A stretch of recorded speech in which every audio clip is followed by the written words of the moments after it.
ஒரு பேச்சாளன் வெற்றி பெறுகிறான், எப்போ ஒரு கவிஞன் முழுமை பெறுகிறான், அவன் எதை சொன்னானோ அதன்படி வாழும் பொழுதுதான். அப்படி வாழ்ந்து காட்டிய தலைவர்கள் இன்று எத்தனை பேர் இருக்கிறார்கள் என்று தெரியவில்லை. ஆனால் ஜீவா அப்படிப்பட்டவர் அல்ல.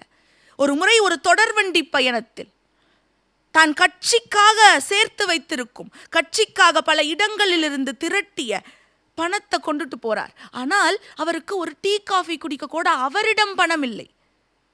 அப்ப என்ன செய்கிறார்? அந்த பணத்திலிருந்து 1 ரூபாய் எடுக்காமல் சென்று இறங்கியவுடன் தான் அவர் அந்த உணவை உட்கொள்கிறார். அப்ப கேட்குறாங்க பக்கத்தில் இருந்தவங்க எல்லாம், ஏன் நீங்க இதிலிருந்து கொஞ்சம் எடுத்திருக்கலாமே, திரும்ப வச்சிருக்கலான்னு. அது கட்சி பணம், அதிலிருந்து 1 ரூபாயை கூட நான் கடனாகவும் எடுக்க மாட்டேன் என்று சொல்கிறார். அப்படித்தானங்க ஒரு தலைவன் இருக்க வேண்டும். அப்படிப்பட்ட தலைவனின் பின் செல்வதற்கு ஒரு சமூகம் எப்பொழுதும் தயாராக இருக்கும். ஆனால் இன்றைய தலைவர்கள் அப்படி இருக்கிறார்களா? கோடி கோடியாக பணத்தை சேர்த்து வைக்க வேண்டும் என்று நினைப்பவர்களுக்கு மத்தியில் தெருக்கோடியில் இருக்கும் ஒருவனுக்கும் செல்வம் போய் சேர வேண்டும் என்று நினைத்தவன் அல்லவா அவன். இலக்கியத்திலும் கூட ஒரு இலக்கியவாதிக்கு நாம் செலுத்தும் மரியாதை என்பது எது? அவன் நூல்களை வாங்குவதா? அவனுக்கு பொருளுதவி செய்வதா?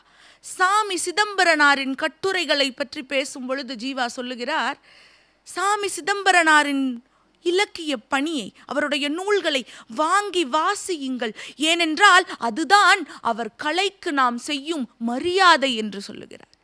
அப்ப கலையை மதித்தவனாக, இலக்கியத்தை அறிந்தவனாக இருந்த பொழுதிலும் கூட அவர் நினைத்திருந்தால் இலக்கியத்தை பற்றி யாருக்கும் புரியாத மொழியில் கட்டுரைகளா எழுதி தள்ளி தமிழுலகத்தில் முக்கிய இடத்தை பெற்றிருக்கலாம்.